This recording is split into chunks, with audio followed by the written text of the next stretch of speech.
Hi everybody, it's Meg from Books Off the Beaten Path, and today we're going to be talking about Halloween reads. Now, because I am Books Off the Beaten Path, we're going to be talking about some reads that you may not have heard of. Hopefully not. Hopefully I'll be able to expand your mind just a little bit to get into some different reads. We've got two other things that are going to be new this time. One, I'm going to give a book giveaway, a free book giveaway. If you watch all the way to the end, I'll give you the information on that. And then I'm also going to be discussing my first true crime. Ooh, my hair's a crime today. Crime of the century. Oh well, we'll just leave it. Okay, so the first book. Now, I chose these books because of the Halloween vibe they had. These are all the books that I've read so far in October. And one of them I haven't finished yet, but the rest I have finished. And so let's just jump right in. So the first one, I have all my notes attached here. The first one that I read is by one of my all-time favorite authors, Mary Roberts Rinehart, and it's called The Haunted Lady. And I've had this for a long time, and I did reread it. This was written in 1942, and it is a Miss Pinkerton series book. And Miss Pinkerton, if you're not familiar, she was a nurse. Her actual name, I wrote it down here, is Hilda Adams. So I'm not exactly sure why they call her Miss Pinkerton, unless it's a connection to the Pinkerton Detective Agency. I don't know. But in this book, Miss Pinkerton has been asked by the police commissioner, the police chief, or whoever, to go to this house to deliver care to Eliza Fairchild. Eliza Fairbanks. Sorry, Eliza. Eliza Fairbanks. And Eliza Fairbanks feels like someone is trying to scare her to death. Of course, Eliza is very wealthy, and the family is very suspect. One of the ways that they try to scare her to death is they put bats in her room. Another way is they sneak rats in her room. And you would think that it would kind of be easy to figure out. You would just have to ask who's got the bats, who's been running around with a carload of bats that they've released into this poor old woman's room. But it's never as easy as that, is it? Or it wouldn't be Dame Rinehart. So this was a fun read. The Haunted Lady, Mary Roberts Rinehart, highly recommend. So that's number one. The second one I have is, I got this at Gardner's, my used bookstore that I love. And this one is called The Werewolf of Paris. And it has a very 1970s cover on it. However, when you look at the copyright date, as you know I do on all of my books, the copyright date is 1933. And so I started this book not knowing much about it. I haven't finished it yet because it's got kind of a slow start. But I've done some research on it. I've done some reading on it. And the werewolf, we are going to talk about the werewolf, but it's not told from the werewolf's point of view. As Interview with the Vampire was told from the vampire's point of view. This is told from the werewolf's sort of adoptive stepfather's point of view. And the werewolf's name is Bertrand. Is it Bertrand? Bertrand. And Bertrand is he's just a mess from the time he's a little boy. When he's a baby, he howls like a dog. When he's a little bit older, they have to imprison him and feed him raw meat. You know, as you do at the toddler stage with a werewolf. And then he gets loose and he wreaks havoc on Paris and he does a lot of murdering. But then there's also a lot of talk with the Franco-Prussian War, and the author asks a lot of philosophical questions like, are human beings more monstrous than actual monsters? And if you are an actual monster, are you really a monster because you're just acting on your nature? I don't know. I don't know how I feel about this one yet. Like I said, I haven't finished it. It's a slow start, but I do want to finish it. It's a good premise, and it's a good, how many books about werewolves have you read? Really? Okay, I've never read one. So this will be a first one for me, but I don't know. I don't know. We'll have to see. It's only got one thumbs up at the moment, so we don't know if it'll go or down. All right, so the next one that I got this from my same little used bookstore, Gardeners. And Gardeners, if you want me to, sponsor any of your ads or anything like that, just let me know. This one still has a sticker on it, but it's never the same price at Gardeners. And this is Spooky New England. And what this is this is a collection of just little tiny ghost stories, little tiny bits of lore. We're about to be visited by Bob, I think, in a second. So be prepared for that if I scream, because I think he's going to jump up behind me. Anyway, it's a beautiful book. I don't know if you can see it. And it's got these illustrations in it that I think are really pretty. And it's super short. And I just love these kind of local lore, local legend books. Anytime I go someplace, I try to pick one up. This one was, it was good, but there's so many. After you start reading a lot of local lore books, you'll find the same story just regurgitated over and over again in all these different books and everything. And there's one that I've read for a long time. You keep coming across one about either he's a pirate or he's a sailor or whatever, but he drowns at sea and he shows up in seaweed, covered in seaweed, at the house as a ghost. You see that one a lot in coastal areas and everything, and it was in this one. I've also seen it. I've got a Florida one around here somewhere, and I've seen it in that one too, and in that one he was a pirate. But anyway, like I said, it's very short. It's well written. It's pretty. But it did have a nice kind of spooky, crawl under the covers feel when I was reading it. Really enjoyed it. Okay, so the next one I'm going to talk about is Elizabeth Gaskell. Now, I am a little bit ashamed to say that I have never read Elizabeth Gaskell. I've read a lot of Victorian literature, but I've just never read Elizabeth Gaskell. And so let me take my Michael's bookmark out. It was a little bit embarrassing. I don't have a nice bookmark. I just use old receipts. Anyway, so back to the book. So this is Gothic Tales. Now there's one in here that's very famous called The Old Nurse's Story, The Old Nurse's Tale, and it's been reproduced in several different collections. Victorian ghost stories by women. So you'll probably be familiar with that one, The Old Nurse's Tale. But what Elizabeth does, not only does she write well, but she really gives it from the woman's point of view. My favorite story in the book was Lois the Witch. And I thought it was very progressive for its time. Not only did it talk about the repression of women in the Victorian era, or even earlier, because we're talking about Lois the Witch, we're talking about some of the first settlements in America, but you're also talking about how the indigenous people were not treated fairly. And I thought that was pretty darn progressive for little Elizabeth at that time. Elizabeth Gaskell, one of her biggest claims to fame is she was a good friend with Charlotte Bronte, who I love. And I didn't even know that. And so she's written a biography of Charlotte Bronte, which I now want to find. But anyway, so Gothic Tales, this one is a good one. And this one is a little bit tougher to read because it's got that Victorian language, but I like that. So if you want to elevate your reading game a little bit over the Halloween holiday and just kind of read something that you can imagine a crackling fire, and you can imagine being in an old Victorian house with an old tome and everything like that, then it's this book right here. You need to read this one.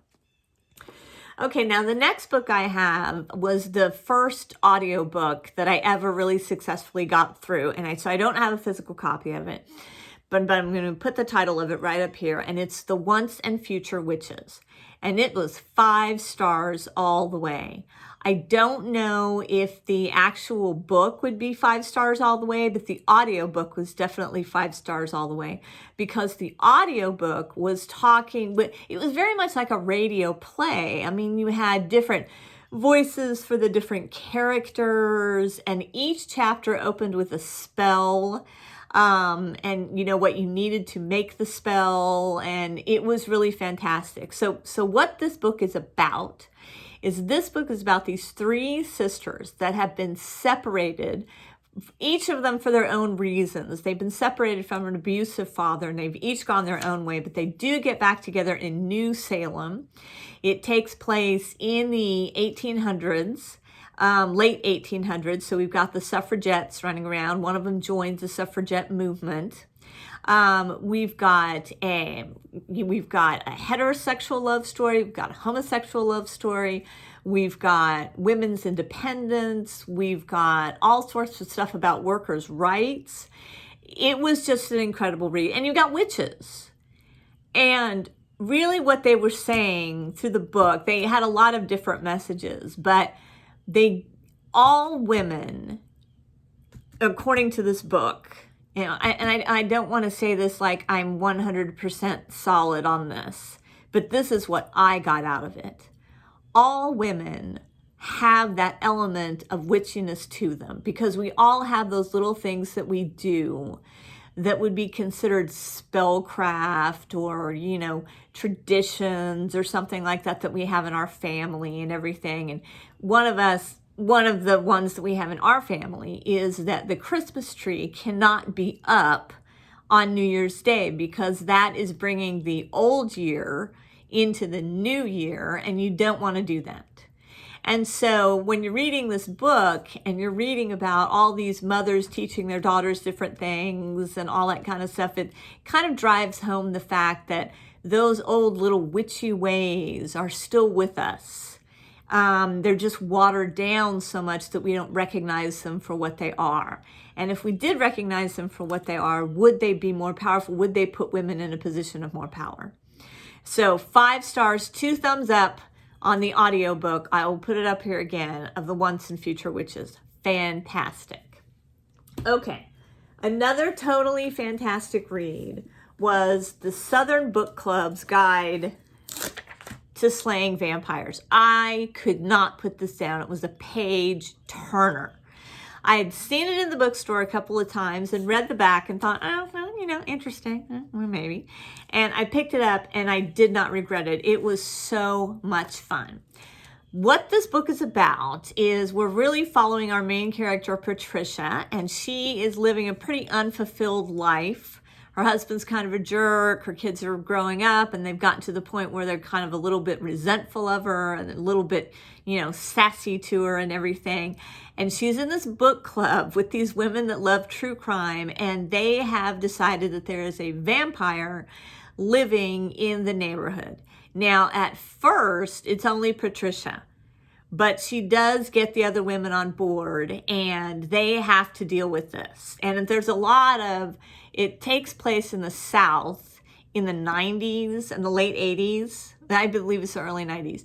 And so it's got such a feel to it. And it's got all these things that I remember. I was not a child at all in the early 90s, but they had the dinner parties and they had what people wore. And especially in the South, the men with the khaki pants and the loafers and all this kind of stuff. And the vampire just fits right in. He just fits right in with these people and begins to give them everything that they would want and desire, money and power and everything like that. Of course, never exposing himself that he is a vampire. But at the same time, the people that are across the tracks, the people that are impoverished or everything, are really suffering under his murderous ways. So the question then becomes, if it doesn't affect you personally, should you take an interest in it? Should you try to stop what's going on? And it's just a page turner. It's just the best. I cannot wait. There is another one by Grady Hendrix called, I think it's The Final Girl Support Club, which I cannot wait to read. I'm getting that one next. Okay, so here is my very first true crime. I'll Be Gone in the Dark. And this is by Michelle McNamara. Now, she passed away before the book was actually finished. So she is the wife of Patton Oswalt. And they helped finish it and everything like that. This book was incredible. I've always been afraid of true crime because I was afraid that if I read true crime, then I would sort of become one of those people that glorified the murderer or the rapist or something like that. But this one, not only does she not do that at all. I mean, there's no way you can do that in this book. I mean, his crimes are horrendous, but the escalation of it. The first part of the book is all about him and the escalation of the crimes as they get further and further and deeper into violence and everything. And then the second part of the book is her investigating, going back and investigating these crimes and trying to piece it all together. And the way it's written, you just feel like you're going right along with her. There's this one section where she gets into a car with a retired, I believe he's a retired detective, and they go and they look at these houses where he struck, and she's talking about the landscaping of them, and and how easily accessible they are if you're looking at it this way or that way or whatever. So that's wonderful. Ugh. Sorry, Moose is going crazy. The mailman is here. I'm just going to pause for a second and let Moose get this out of his system, and then I'll be right back with my surprise book giveaway. Okay, here I am back with my surprise first book giveaway. Now, let me just explain a little bit about my philosophy with books. I love books. We all know that I love books. Why else do I have this channel? Why else do I chat to you guys all the time? I love them, but I don't keep all of them. Sometimes I read something and it means a lot to me and I know I'm never going to find it again. I've got some used bookstore picks coming up that I want to make a video on that also. And some of them, like my John Dickinson cars, if I find one of those, I'm never going to let those go. But other books I just don't have room for. And this was a great read, but I just don't have room for it. And so what I'm going to do is I'm going to give this book away free to whoever wants it. So just leave your name in a comment and say that you want this book. And also subscribe. I always forget to tell people to please subscribe. Smash that subscribe button. I'll put it up here because apparently the icon is all the rage. So subscribe and give me a like. But if you subscribe, or if you're already subscribed, just leave me a comment and I will send you this book for free. And it's beautiful. It's a beautiful book. You may be from New England or want to read about New England, but that's what I'm going to start doing for each of my pretty much each of my booktube presentations. I'm going to give a book away for free because they need to move on to people that will love them and they need to have good homes. So that's what we're going to do. We're going to rescue a few books. We'll think of it as a puppy rescue, but we're going to rescue them and we're going to get them new homes. And don't worry, I'm not going to make you fill out a form or make you do an interview or come by or check your house out. I will trust you on this. So my next upcoming video, I am going to do a travel vlog. This will be my first travel vlog, and I'm going to go to Eureka Springs with hubby and my friends Michelle and Rob, and we're going to hang out and do some ghost hunting and do some touring around. I've never done a travel vlog before, and we're going to do it, and it's going to be totally fun, and so I hope you tune in for that. Anyway, in the meantime, have a wonderful time reading. One more time, send me if you want this book. Just write it in a comment. Thanks for subscribing. Thanks for listening. And I'll see you next time. Bye.